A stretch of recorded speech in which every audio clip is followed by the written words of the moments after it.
Assalamualaikum warahmatullahi wabarakatuh. Alhamdulillah pada tanggal 31 Mei menyambut hari jadi kota Surabaya yang ke-729, Surabaya mendapatkan kado yang sangat indah. Karena Surabaya punya kegiatan medical tourism. Dan di tanggal 31 Mei ini Rumah Sakit Mata Undaan diresmikan dan di sini didirikan alat yang sangat luar biasa karena alat yang pertama kali di Indonesia dengan teknologi yang tertinggi ada di rumah sakit ini. Sehingga saya yakin ketika medical tourism ini berjalan, maka seluruh warga Surabaya khususnya, bahkan di Indonesia, mempunyai banyak pilihan untuk melakukan pengobatan, untuk pemeriksaan mata yang ada di kota Surabaya. Sehingga banyak pilihan, banyak dokter-dokter yang hebat, alat-alat yang sangat luar biasa teknologinya. Karena saya berharap kepada warga Surabaya di seluruh Indonesia ketika memeriksa mata tidak perlu ke luar negeri, cukup ke dalam negeri. Khususnya di Surabaya, Rumah Sakit Mata Undaan ini kita memiliki dokter yang hebat, kita memiliki alat yang lengkap dengan teknologi yang terbaru. Semoga dengan diresmikannya Rumah Sakit Mata Undaan ini maka memberikan berkah bagi kota Surabaya dan memberikan banyak pilihan kepada warga kota Surabaya. Semoga semakin yakin ketika memeriksakan matanya cukup di kota Surabaya dengan adanya Rumah Sakit Mata Undaan. Matur nuwun, wal muwaffiq ila aqwamit thoriq. Wassalamualaikum warahmatullahi wabarakatuh. Kami dari PT Elokarsa Utama dan Kalzeis mengucapkan selamat atas peresmian LASIK Center di Rumah Sakit Mata Undaan. Congratulations on the opening of this great store. I wish you a lot of success in the future and hope it's a great future for you. Thank you. Assalamualaikum warahmatullahi wabarakatuh. Perkenalkan, saya Adil Saputra, saya dari Bank KB Bukopin Syariah. Kami mengucapkan selamat atas launching gedung baru LASIK dan Estetik Center Building dari Rumah Sakit Mata Undaan. Semoga peresmian gedung baru ini akan membawa manfaat bagi masyarakat Surabaya khususnya dan masyarakat Jawa Timur pada umumnya. Dan juga pada kesempatan ini kami mengucapkan terima kasih yang sebesar-besarnya atas kerjasama Rumah Sakit Mata Undaan dengan Bank KB Bukopin Syariah. Assalamualaikum warahmatullahi wabarakatuh. Saya Dr. Agus Farid dari Anwar Medica Corporate mengucapkan selamat dibukanya gedung baru yaitu LASIK and Aesthetic Center Building untuk Rumah Sakit Mata Undaan. Selamat dan sukses selalu. Saya menyampaikan selamat atas dibukanya gedung LASIK dan Estetik Center Rumah Sakit Mata Undaan. Semoga masyarakat semua bisa memanfaatkan teknologi canggih ini dan bermanfaat bagi kita semua. Saya ucapkan selamat kepada Rumah Sakit Mata Undaan atas fasilitas baru, peresmian gedung estetik dan LASIK dan estetik Rumah Sakit Mata Undaan. Semoga semakin bermanfaat dan terus mendukung kesehatan mata masyarakat warga Surabaya dan seluruh masyarakat. Terima kasih, selamat dan sukses. Saya mengucapkan selamat atas launching dari gedung LASIK dan estetik Rumah Sakit Mata Undaan. Semoga ke depan sukses, bisa memberikan pelayanan terbaik untuk masyarakat Surabaya, Jawa Timur, dan kalau perlu Indonesia. Sekali lagi selamat untuk Rumah Sakit Mata Undaan. Terima kasih. Selamat datang di podcast Beri Tanda, beragam info mata Undaan. Menyajikan beragam informasi kesehatan dan gaya hidup sehat, dan bagi kanca sehat yang ingin mendengarkan audio file bertanda dapat didengarkan melalui Spotify dan juga dapat disaksikan melalui akun YouTube channel RS Mata Undaan. Bersama saya Dr. Clarissa selaku host di podcast hari ini.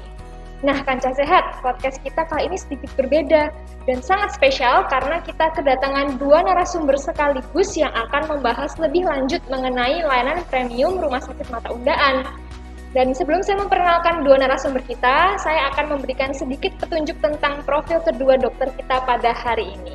Ya, narasumber kita yang pertama, bagi kanca sehat yang sedang mencari-cari informasi nih, ataupun referensi tentang bedah kelopak mata. Ingin kelopak matanya karena dirasa terlalu sipit atau pengen ngurangin lemak nih di daerah kantung mata. Atau ada keluarga kita yang kelopak matanya tidak seimbang antara kanan dan kiri, tapi nggak tahu kenapa dan apakah bisa dikoreksi. Tenang, semua itu bakal kita kupas tuntas bersama narasumber kita kali ini, yaitu Dr. Muhammad Valeri Al-Hakim, spesialis mata, tim dokter dari Divisi Rekonstruksi, Okuplasti dan juga Onkologi. Selamat siang Dr. Valeri. Apa kabar dokter? Baik? Baik, aja. Dan di sebelah Dr. Valeri juga ditemani dengan dokter yang tidak kalah luar biasa. Siapakah beliau? Nah, narasumber kita kali ini spesialisasinya juga penting nih, karena masyarakat umumnya menyepelekan kondisi kesehatan mata kita, khususnya peradangan pada mata, seperti mata merah, penyakit mata kering, bahkan infeksi mata akibat jamur ataupun virus. Jadi di divisi beliau ini sangat erat kaitannya dengan hygiene. Betul ya dok? Ya. Selamat datang Dr. Nur Alim. Selamat datang. Beliau merupakan dokter spesialis mata di subspesialis infeksi dan imunologi yang juga bertugas di Dry Eye Clinic layanan premium.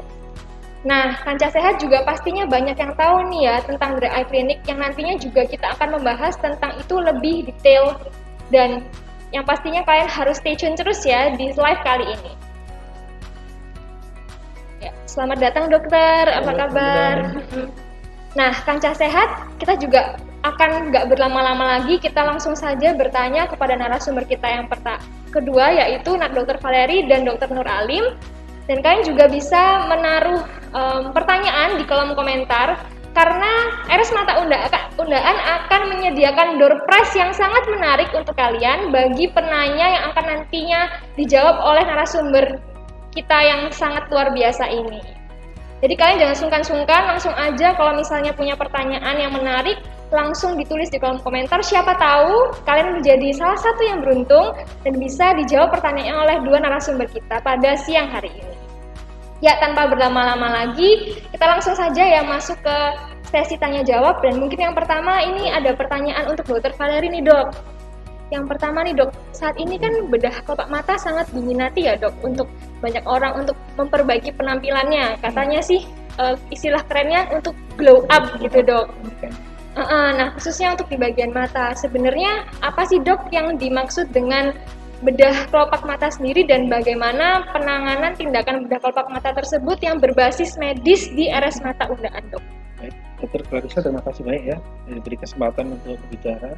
Jadi memang pada dasarnya di Rumah Sakit Mata Undaan ini kita kan sudah mengembangkan dua layanan baru ya. Jadi rekonstruksi okuloplasti, yaitu bedah kelopak mata, dan Dr. Alim ini sebagai dry eye atau mata kering. Nah, untuk layanan kelopak mata di Rumah Sakit Mata Undaan kita sebenarnya berdua. Yang satu dengan Dr. Yana Rositas, spesialis mata konsultan, yang kedua dengan saya, Dr. Valeri. Nah, inti dari layanan kami ini sebenarnya lebih mengarah pada antara kosmetik dan fungsional ya dokter. Jadi banyak pasien-pasien memang yang datang ke rumah sakit kita ini memang keluhannya lebih ke arah fungsional juga. Jadi seperti kelopak mata yang menurun atau penumpukan lemak di kelopak mata, sehingga akan mengganggu baik fungsional maupun kosmetiknya mereka. Jadi biasanya pada pasien-pasien yang datang ke Undaan itu mereka adalah usia lanjut ya, karena saya tahu sendiri kalau di usia lanjut itu elastisitas kelenturan dari kulit itu pasti sudah berkurang, dan lemak yang di dalam kulit itu pasti sudah akan keluar. Akibatnya apa? Jadi terjadilah penurunan dari kelopak mata ya, baik di kelopak atas maupun kelopak bawah. Nah, biasanya ini kita membahas yang mungkin lebih banyak kita kerjakan. Jadi nanti kalau misalkan pasien datang dengan keluhan itu, terutama kelopak mata atas yang turun karena sudah keluarnya kulit, atau kelopak mata bawah yang lemaknya sudah keluar, itu biasa kita akan lakukan tindakan bedah yang kita bilang bedah varoplasti. Seperti itu dokter. Oh, jadi sebenarnya itu apa sih dok yang membedakan antara estetik center atau estetik care di Rumah Sakit Mata Undaan dengan misalnya nih para pasien pergi ke klinik-klinik yang lainnya dok? Baik, sebenarnya kalau di kita ya, kita mungkin nggak usah ngomong klinik lain ya, kita lebih mengutamakan memang lebih ke arah fungsional dan kosmetik yang baik ya, dan hanya kosmetik aja, karena kalau kosmetiknya aja juga bisa kan jadi side effect juga kalau kita salah melakukan tindakan. Jadi kita harus benar-benar menjaga apakah itu secara kosmetik bagus dan fungsional juga baik. Berarti memang diperhatikan secara holistik begitu ya dok ya? Dua-duanya ya. Oke, baik dok. Nah, untuk pertanyaan kedua, kira-kira apakah ada syarat khusus nih dok bagi pasien yang ingin melakukan bedah kelopak mata, ataukah memang ada kondisi tertentu, ataukah semua pasien ini boleh dok untuk melakukan operasi bedah kelopak mata? Kita kalau bahas bedah kelopak mata pasti tujuannya pada pasien-pasien yang usia tua ya. Jadi bisa dibilang kita usia 40 ke atas, atau kecuali pasien-pasien dengan kondisi tertentu, misalkan terkena trauma dan lain-lainnya sehingga menyebabkan gangguan pada kelopak. Tapi kalau kita balik ke dasarnya karena mereka memang mau dioperasi dengan tujuan untuk kosmetik ya, mengurangi lemak dan kulit, ya mungkin indikasinya ya pasien di atas usia tua, terus kemudian tidak ada kelainan-kelainan sistemik, contohnya seperti hipertensi, diabetes atau kelainan-kelainan mata lainnya. Nah itu juga kita nggak boleh asal operasi juga, jadi harus benar-benar dilihat apakah memang dia murni hanya penyakitnya atau tidak ada penyakit sama sekali, atau ada gangguan pembekuan darah, dan itu memang harus kita evaluasi dulu. Jadi nggak boleh sembarangan dilakukan tindakan operasi. Gitu dok. Oke, baik Kanca Sehat. Jadi kalau misalnya kalian ingin melakukan tindakan bedah kelopak mata, kan harus konsultasi dulu ya dok ya. Bisa langsung datang ke RS Mata Undaan untuk konsultasi bersama ahlinya, salah satunya dengan Dr. Valeri. Oke dok, untuk ke pertanyaan selanjutnya. Nah, bedah kelopak mata yang ditangani di RS Mata Undaan ini meliputi apa aja ya dok ya? Dan kira-kira tindakan apa aja nih dok yang jadi primadona atau favoritnya para pasien ini dok? Jadi karena bagian besar pasien-pasien kita juga usia juga tua ya, banyak sekali memang tindakan yang kita lakukan selain tindakan membuang membuat kelopak mata atau membuang lemak. Biasanya kita tindakannya adalah pembentukan kelopak mata karena kelainan itu, contohnya adalah kelopak mata masuk ke dalam, atau kita bilang entropion, atau kelopak mata yang keluar. Nah, itu kita bilang entropion itu salah satu penyakit yang memang sering kita kerjakan karena memang kelainan itu berasal dari fungsional atau penuaan ya. Jadi yang sudah harusnya kelopak itu kuat, dia kadang terlalu karena tua dia kendor masuk ke dalam atau keluar. Nah itu kalau kita biarkan memang akan berakibat buruk. Itu makanya kita bilang secara fungsional juga. Kalau yang kita bilang entropion, kelopak mata masuk ke dalam, itu bulu mata bahayanya akan merusak kornea. Nah itu mau nggak mau nanti harus segera kita operasi. Tujuannya bulu mata biar buka keluar ya, biar bagus sesuai dengan fungsionalnya. Terus kalau misalkan kelopak mata keluar juga, itu juga berbahaya. Karena apa? Karena mata akan cepat kering, nanti ujung-ujungnya bisa ke putar alim juga. Iya, jadi nanti tujuan operasi kita juga harus balik kelopak kembali seperti semula. Jadi mungkin sebenarnya banyak ya dok ya, tindakan bedah mata. Cuma yang saya sebutkan tadi seperti blefaroplasti atau pembentukan kelopak mata, atau tindakan pada kasus entropion paling banyak kasus ini. Oke, jadi 3 tindakan itu ya dok yang paling jadi favorit. Nah dok, lalu untuk diketahui banyak orang nih dok, bedah kelopak mata ini kan termasuk dalam tindakan estetik atau kecantikan. Nah tapi apakah ada kondisi yang misalnya kelainan dari lahir gitu dok, yang mengharuskan ada tindakan bedah kelopak mata di pasien tersebut? Banyak sih dok, contohnya seperti ini kelainan kita bilang ptosis ya, atau kelopak mata turun dari lahir, yang memang harus kita lakukan tindakan operasi karena tujuannya kalau kelopak mata itu menutup penglihatan, ujung-ujungnya kan bisa terjadi mata malas ya, atau kita bilang amblyopia. Itu juga bahaya dalam arti perkembangan development anaknya juga akan terganggu. Itu salah satu yang memang kita lakukan tindakan juga. Ptosis juga bisa kita lakukan. Ya banyak sekali dok ini. Oke, jadi kalau misalnya bedah kelopak mata ini nggak hanya untuk usia tua saja atau usia yang remaja mungkin atau sudah produktif untuk misalnya kecantikan aja ya dok ya, tapi dari anak kecil yang mungkin misalnya ada kelainan bawaan bisa ya dok ya. Oke dok, lalu apakah ada efek samping nih dok dari bedah kelopak mata sendiri, dan kira-kira apakah ada perawatan khusus dan pemulihannya itu setelah pasca operasi itu kira-kira berapa lama dok? Sebenarnya efek samping itu harus kita lihat dulu, makanya pemeriksaan pre-operasi harus penting sekali dok ya, karena biasanya kita takutkan kalau pada kelopak mata adalah terjadinya keloid pada kulit atau hiperscar pada kulit, itu ya gangguan kulit ya, pembentukan jaringan kulit yang jelek. Itu yang harus kita waspadai. Tapi memang kita nggak akan bisa tahu kalau pasien itu ada keloid atau enggak, kita harus tanya histori juga pada pasien itu. Karena kalau misalkan memang kita nggak tahu dan pasien juga belum pernah terjadi gangguan pada kulit, ternyata kita setelah operasi akan terbentuklah jaringan-jaringan keloid, itu yang pasien wajib tahu. Terus yang tadi apa dok?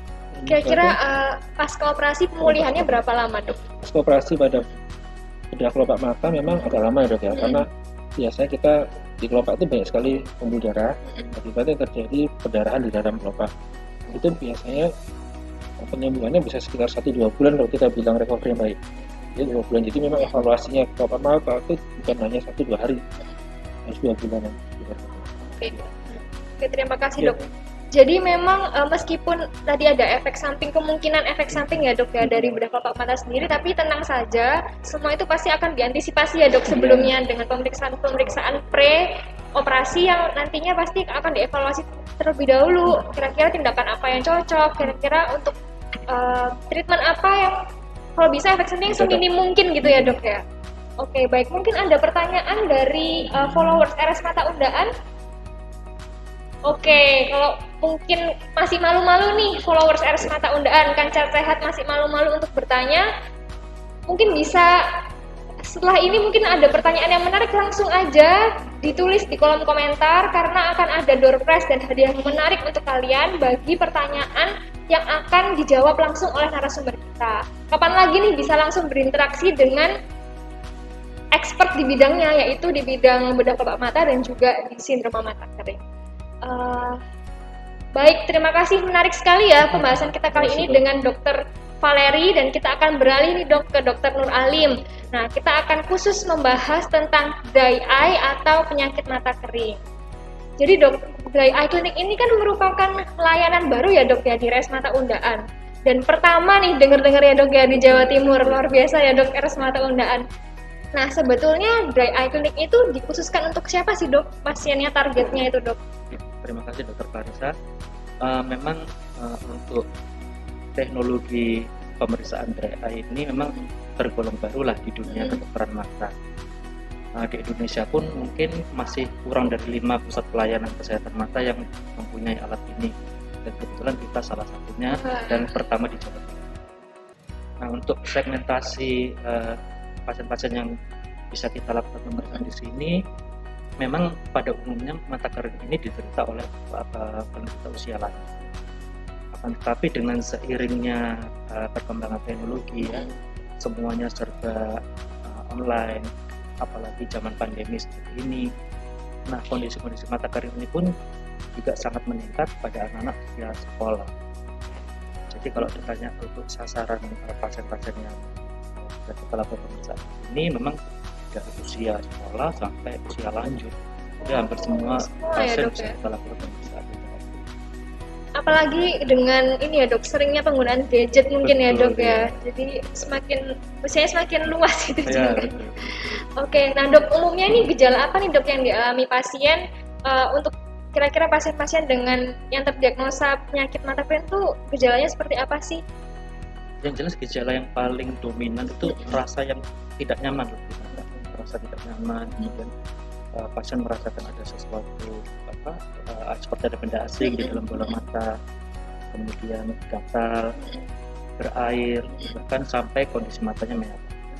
Nah, berair di sini bukan berarti kering kok dibilangnya kok jadi berair gitu ya. Nah, yang dimaksud kering di sini adalah kering dari kondisi pelembab matanya, pelumas matanya. Nah, akibat pelumas mata yang kering itu terjadi peradangan, makanya ada merahnya juga, dan akibatnya kondisi mata pasien akan berair. Oh gitu dok, berarti yang kayak orang awam biasanya bilang kok seperti matanya ada pasirnya gitu ya dok ya? Iya. Oke dok, nah biasanya nih pasien itu bisa nggak sih dok kayak menegakkan diagnosa sendiri, oh saya ini sindrom mata kering, atau sebetulnya harus butuh deteksi atau pemeriksaan yang lebih lanjut dok untuk mendiagnosa bahwa pasien tersebut mengalami sindrom mata kering gitu dok? Jadi kalau pasien-pasien yang datang ke saya, kadang-kadang juga ada yang langsung menyampaikan, dok mata saya ini kok terasa kering. Tetapi ada juga beberapa pasien yang contohnya seperti pasien-pasien pre-lasik. Mereka tahu bahwa kondisi mereka kering itu pada saat pemeriksaan pre-lasiknya, karena dia tidak memiliki gejala-gejala yang biasanya diderita oleh pasien-pasien mata kering. Tapi kalau misalnya seorang pasien itu sudah ada salah satu gejala dari yang saya sebutkan di awal tadi, mungkin bisalah kita lakukan pemeriksaan apa benar ini kondisi mata kering atau kondisi yang lain. Jadi sebenarnya memang untuk lebih tepatnya ya dok, daripada salah-salah, mending langsung aja datang ya dok ya untuk diperiksa, langsung ke RS Mata Undaan untuk diperiksa bersama, nanti bertemu dengan Dokter Nur Alim. Nah, apabila pasien ini sudah dinyatakan mengalami dry eye ya dok, kira-kira terapi apa aja sih dok yang akan dilakukan? Terapi yang dilakukan tergantung penyebabnya ya. Jadi kan ada faktor-faktor eksternal, ya, ada juga faktor yang di dalam anatomi matanya sendiri. Kalau faktor-faktor eksternal seperti misalnya masalah gadget tadi itu kan masih bisa diatasi. Kemudian misalnya paparan sinar matahari atau sering kena debu sinar matahari itu kan juga salah satu pencetus dari kondisi mata kering. Itu juga merupakan salah satu terapi untuk mata keringnya sendiri, jadi harus dihindari, bukan dihindari, maksudnya diminimalkan untuk terpapar penyebab-penyebab mata kering. Nah, kemudian untuk yang bisa kita lakukan di sini, jadi kita tentu akan melakukan diagnosa dulu. Kita tegakkan dulu di mana kelainan mata keringnya, karena kan kita sendiri memiliki 3 lapisan air mata, dan itu dengan perbedaan lapisan itu treatmentnya pun juga akan berbeda-beda.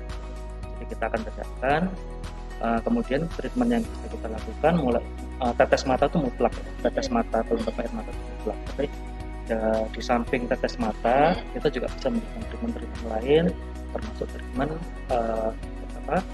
operatif, misalnya pembuntuan saluran air mata, mungkin nanti berhubungan juga dengan kalori, atau kita juga bisa melakukan teknologi juga yang sudah kita punya di sini, yaitu IPL atau intense pulse light therapy. Oke, jadi memang teknologi di RS Mata Undaan ini memang sudah sangat canggih ya dok ya. Jadi nggak cuman, ternyata mata kering itu nggak cuman cukup ditetesi mungkin pelembab air mata gitu, pelembab mata gitu ya dok ya, tapi ternyata butuh terapi yang lebih lanjut kalau misalnya mungkin derajatnya sudah agak parah gitu ya dok ya.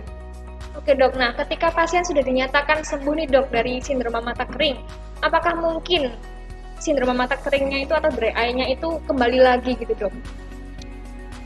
Sebetulnya mata kering ini kan seperti yang saya bilang lebih sering diderita oleh pasien-pasien usia lanjut, di mana penyebabnya memang karena kekurangan produksi dari anatomi matanya sendiri, dari kelenjar pemicu air mata.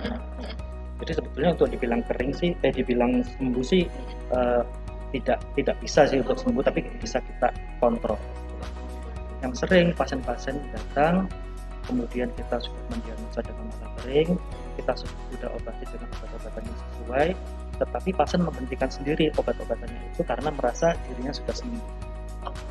Kemudian si pasien datang kembali dengan alasan, ini saya kok sakit gitu ya, lagi, kok kering lagi mata saya. Padahal memang untuk treatment mata kering itu tidak bisa dihentikan. Artinya tetap perlu maintenance untuk pemberian tetes mata. Oke baik, ini mungkin sama kayak penyakit-penyakit seperti hipertensi gitu ya dok ya, yang membutuhkan memang perawatan seumur hidup gitu ya. Jadi buat kanca sehat semuanya yang mungkin ada orang tuanya atau nenek kakeknya yang mengalami sindroma atau gejala-gejala yang seperti disebutkan Dr. Nur Alim, jangan ragu untuk langsung diperiksakan aja supaya dapat terapi yang tepat dari ahlinya. Oke dok, nah ada pertanyaan selanjutnya dok, kira-kira perawatan yang benar untuk pasien dengan kondisi mata kering itu apa ya dok, dan apakah ada pembatasan aktivitas khusus selama sedang menjalani perawatan mata kering ini dok? Kembali lagi tergantung penyebabnya. Misalnya pada pasien-pasien usia muda tadi, aktivitas yang kita harus minimalisir yaitu kurangi gadget. Oke, baik. Pada usia muda ya, kurangi gadget. Itu bisa, misalnya kita apalagi zaman sekolah online seperti ini ya, itu bisa kita siasati dengan rule 20-20 seperti 20 menit kita melihat gadget atau pekerjaan yang dekat apapun ya, kita mengistirahatkan mata 20 menit dengan melihat yang jauh-jauh sejauh 20 feet atau 6 meter. Itu mungkin yang bisa dilakukan. Tapi untuk pasien-pasien yang usia lanjut tidak ada sih pembatasan tertentu, tapi mungkin bisa kita syaratkan konsumsi omega 3 karena memang pada pasien-pasien usia lanjut yang bermasalah biasanya memang dari kelenjar penghasil minyak, dan omega 3 itu sangat membantu untuk bisa sedikitnya mendekatkan komposisi air mata itu ke arah mata. Jadi memang untuk pembatasan itu sendiri atau untuk terapi sendiri itu tidak bisa dipukul rata ya dok. Betul, ya. Jadi harus diketahui benar-benar ini penyebabnya apa. Maka dari itu penting sekali untuk dilakukan pemeriksaan oleh ahlinya. Jadi tidak boleh asal diterapi sendiri gitu ya dok ya. Oke baik, terima kasih banyak Dr. Nur Alim atas penjelasannya yang sangat detail dan sangat jelas tentunya dan bermanfaat bagi kita semua. Mungkin untuk followers RS Mata Undaan atau Kancah Sehat ada pertanyaan?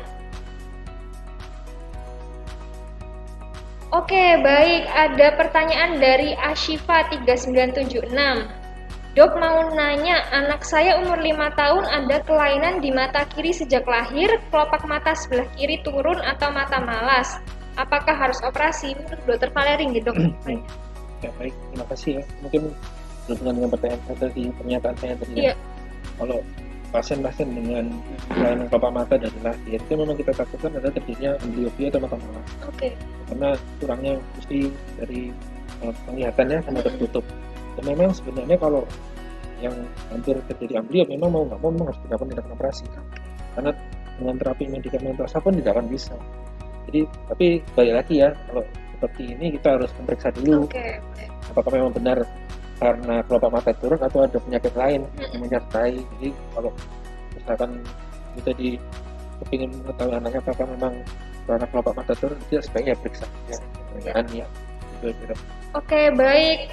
Untuk Bu Ashifa sudah terjawab ya Bu ya, bahwa memang kata Dr. Valeri nih perlu, kalau dari ceritanya perlu ya dok, cuman untuk bagaimana lebih jelasnya boleh langsung diperiksakan karena memang memerlukan pemeriksaan dulu seperti itu.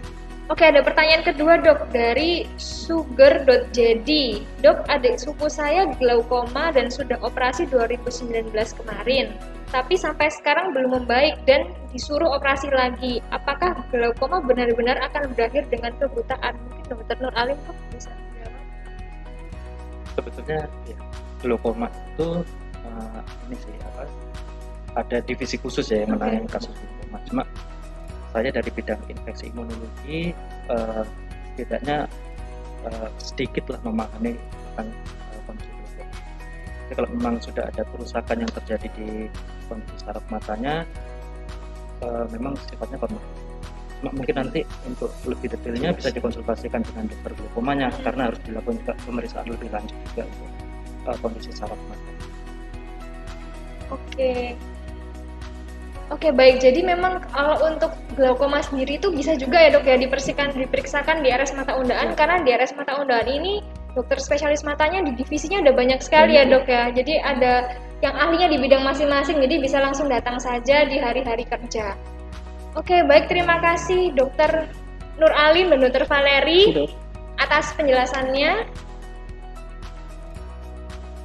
tentang dry eye dan juga tentang bedah kelopak mata ya dok ya, yang tadi sudah sangat jelas dan sangat detail dipaparkan untuk followers dan untuk Kancah Sehat di RS Mata Undaan ini. Dan bagi Kancah Sehat yang belum tahu bahwa di RS Mata Undaan ini selain ada aesthetic care dan juga ada dry eye clinic, juga ada tindakan lasik ya dok ya. Dan bagi Kancah Sehat ini yang belum tahu bahwa di RS Mata Undaan ini baru saja diresmikan gedung layanan premium yang tepatnya di hari jadi Kota Surabaya, yaitu tanggal 31 Mei 2022 lalu. Terus bagi Kancah Sehat yang sedang ingin menggunakan kacamata ataupun lensa kontak dan rasanya tuh ingin bebas merdeka dari kacamata, boleh banget datang karena ini adalah momen yang tepat untuk kalian. Karena khusus di bulan Agustus ini, di bulan Agustus 2022 akan ada potongan sebesar 770.000 untuk prelasik. Wah, ini sangat menarik banget kan, jadi jangan dilewatkan kesempatan ini. Dan di RS Mata Undaan kalian akan mendapatkan pemeriksaan menyeluruh yang memungkinkan kandidat lasik dapat melihat prognosa keberhasilan tindakan lasik nantinya. Dan tentunya didukung dengan alat-alat yang canggih dan tim yang berpengalaman sejak tahun 2004. Dan pastikan Kancah Sehat memilih center yang sudah punya jam terbang dan track record yang bagus ya. Oke, baik, kita kembali lagi nih ke dua narasumber kita. Ada sedikit pertanyaan lagi nih dok, tapi tentang lasik nih dok. Nah, karena Dr. Valeri dan Dr. Nur Alim ini juga dokter yang menangani lasik loh Kancah Sehat. Nah, mungkin untuk pertanyaan yang pertama untuk Dr. Valeri dulu dok. Terkadang kan ada beberapa orang nih dok yang ingin tampilannya maksimal. Bisakah pasien pasca melakukan bedah kelopak mata bisa habis itu langsung lasik, Dok? Apakah harus ada jaraknya gitu, Dok? Sebenarnya kalau kita bahas masalah lasik itu kan lebih ke arah kornea, ya, Dok ya. Memang di sini kita juga punya spesialis khusus untuk divisi kornea ya. Dan kalau dihubungkan dengan kelopak mata, memang sebaiknya apapun tindakan sebelum lasik itu sebaiknya harus dalam keadaan sehat, baik dari kelopak atau kornea atau apapun itu harus benar-benar dalam keadaan sehat, karena juga bisa berpengaruh juga. Kalau dari kelopak mata sih sebenarnya kalau memang tujuannya sebelumnya adalah untuk fungsional ya, misalkan kelopak mata masuk ke dalam, kornea kena luka akhirnya, ya mau nggak mau kita harus menunggu sampai benar-benar recovery dari korneanya akibat bulu mata masuk. Jadi nggak bisa katakanlah kita operasi hari ini minggu depan untuk lasik.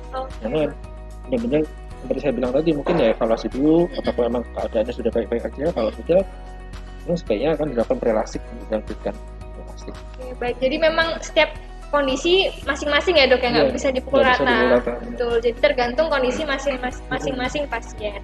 Baik, Dok, terima kasih Dokter Valeri. Untuk pertanyaan kedua untuk Dokter Alim nih, Dok. Mungkin sedikit mirip tapi agak berbeda. Kira-kira pasien-pasien yang mengalami dry eye ini apakah boleh, Dok, untuk dilasik seperti itu? Ya. Jadi untuk pengetahuan ya bahwa lasik, setelah pasca lasik, kondisi mata itu justru semakin kering. Jadi kalau misalnya kita akan melakukan lasik dan kita sudah melakukan prelasik, memang kita termasuk salah satu pemeriksaan prelasiknya adalah untuk memantau kondisi air mata. Jika memang kondisi air mata sangat kering, kita sarankan ditunda. Karena mengingat yang tadi setelah lasiknya akan semakin kering dan potensi kekeringan itu akan menyebabkan kerusakan jaringan kornea juga. Jadi alangkah baiknya kalau memang sebelum lasik kita lakukan pengobatan atau treatment dari dry eye. Jadi pada prinsipnya sama ya, Dok ya. Jadi untuk baik pasca bedah kelopak mata ataupun pasien dengan dry eye sebaiknya dituntaskan dulu baru boleh untuk dilakukan tindakan lasik ya, Dok. Oke, Dok, untuk pertanyaan penutup nih, Dok, mungkin ada tips atau mungkin masukan untuk para followers dan untuk para kancah sehat dalam memilih fasilitas kesehatan mata, baik itu untuk menunjang penampilan maupun berbagai upaya pengobatan. Kira-kira tips dari dokter apa nih, Dok? Mungkin dari Dokter Valeri terlebih dahulu. Sebenarnya nggak ada tips khusus ya, Dok ya. Mungkin lebih ke arah edukasi aja ya. Kalau misalkan pasien-pasien itu merasa ada sesuatu yang tidak beres di matanya, terutama kalau di bidang saya kelopak mata, mungkin sebaiknya tidak ke dokter ya, baik itu dokter mata kalau bisa. Jadi jangan asal mengobati sendiri atau ke dokter alternatif lain ya. Kalau dari kita segi medis, sebenarnya edukasinya adalah pasien segera ke dokter untuk mengurangi keluhan. Belajar. Oke, baik Dokter Valeri. Kalau untuk dari Dokter Alim? Kurang lebih sama. Jadi yang terpenting adalah jika kita merasakan ada masalah dengan mata, upayakan untuk jangan treatment mata kita secara sendiri karena obat-obatan itu pun juga ada efek sampingnya. Yang awalnya kita ingin mengharapkan masalah mata kita selesai dengan obatnya, kita harapkan bisa menyembuhkan, malah jadi masalah yang baru. Lebih baik diperiksakan dulu ke dokter. Baik, jadi jangan asal mengobati sendiri ya, kancah sehat ya. Jadi sebaiknya langsung diperiksakan saja ke dokter spesialis mata. Nah, kancah sehat, kita telah membahas nih tentang one stop service layanan premium lasik and aesthetic center di RS Mata Undaan bersama Dr. Muhammad Valeri dan juga Dr. Nur Alim dari tim dokter di RS Mata Undaan Surabaya. Sebelumnya saya mengucapkan terima kasih yang sangat banyak pada Dr. Valeri dan juga Dr. Nur Alim atas waktunya, disempatkan loh sibuk-sibuk seperti ini untuk membagikan edukasi kepada kancah sehat pada siang hari ini. Tentunya informasi ini sangat berguna bagi kancah sehat yang sedang mendengarkan podcast Beritanda ataupun menyaksikan tayangan di akun YouTube channel RS Mata Undaan. Tetap dukung kami dengan tetap mengikuti segala informasi terupdate dan menarik dari RS Mata Undaan, dan pesan kami tetap jalankan protokol kesehatan selalu gunakan masker dan juga jaga jarak serta makanan bergizi. Nantikan kembali tayangan podcast RS Mata Undaan selanjutnya, dan akhir kata saya Dr. Clarissa, sampai jumpa dan salam mata sehat.